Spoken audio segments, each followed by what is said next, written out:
Vous êtes sur RTI 1. Merci de nous rejoindre pour ce nouveau point de l'actualité. Voilà 7 ans jour pour jour que Guillaume Soro, alors Premier ministre, a échappé à un attentat à l'aéroport de Bouaké. Aujourd'hui, président de l'Assemblée nationale, lui et les autres rescapés ont rendu hommage aux 4 morts de l'attentat, ainsi qu'aux 7 femmes qui ont perdu la vie dans la commune d'Abobo pendant la crise post-électorale. La cérémonie de commémoration a eu lieu au musée d'Abidjan. Photos souvenirs à l'appui. Léon Bro. 7 ans après l'attentat sur son avion le 29 juin 2007 à l'aéroport de Bouaké, Guillaume Soro revit les faits à travers ces images classées patrimoine du musée d'Abidjan. Le miraculé Premier ministre de l'époque de cet attentat est aussi là pour rendre hommage à l'ensemble des 30 rescapés, mais surtout aux 4 membres de l'équipage qui ont perdu leur vie en protégeant la sienne.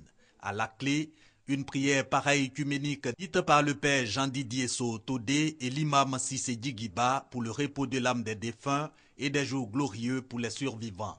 Viennent les allocutions, occasion pour le porte-parole des rescapés, le colonel-major Lekpeli Lazare, pilote de l'avion attenté, et le ministre de la fonction publique, agissant pour le compte de son collègue de la culture, qui, paraphrasant les premiers propos de l'ex-premier ministre, après l'événement, exhorte au pardon et à la réconciliation.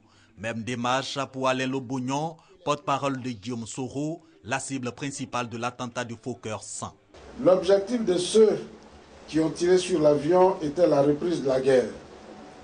Et il ne fallait pas leur donner raison. J'étais déterminé à aller jusqu'au bout de l'accord politique de Ouagadougou. J'ai demandé que le programme de la journée se poursuive, à savoir l'installation des magistrats. Je me suis employé à ce que le pays ne bascule pas.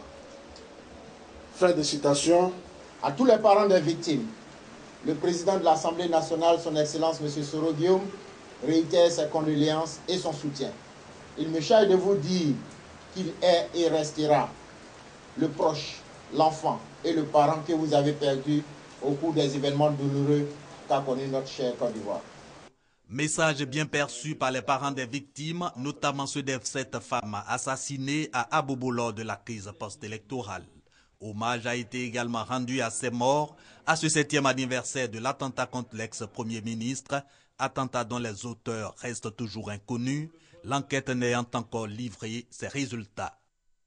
La rue Ministre à la Riviera Palmeraie, la Riviera Bonoumain et les carrefours de la Riviera 2 et 3 inondés en cette saison des pluies ont été visités par le ministre de l'Intérieur et de la Sécurité.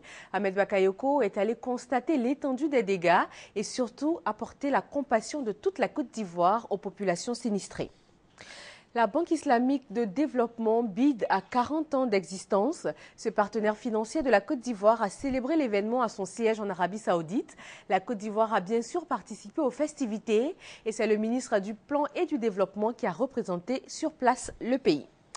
Le ministre Albert Mabrito-Akeuss, également gouverneur de la Banque islamique de développement pour la Côte d'Ivoire, a présenté la stratégie mise en place par le pays pour parvenir au développement. C'était lors d'un panel pendant la réunion des gouverneurs de la BID. Les Sénégalais se sont rendus aux urnes ce dimanche pour élire leurs conseillers municipaux et départementaux de 602 collectivités locales. Eux vont élire à leur tour les maires et les présidents de département. Le scrutin s'est achevé il y a quelques minutes, tout juste à 18h.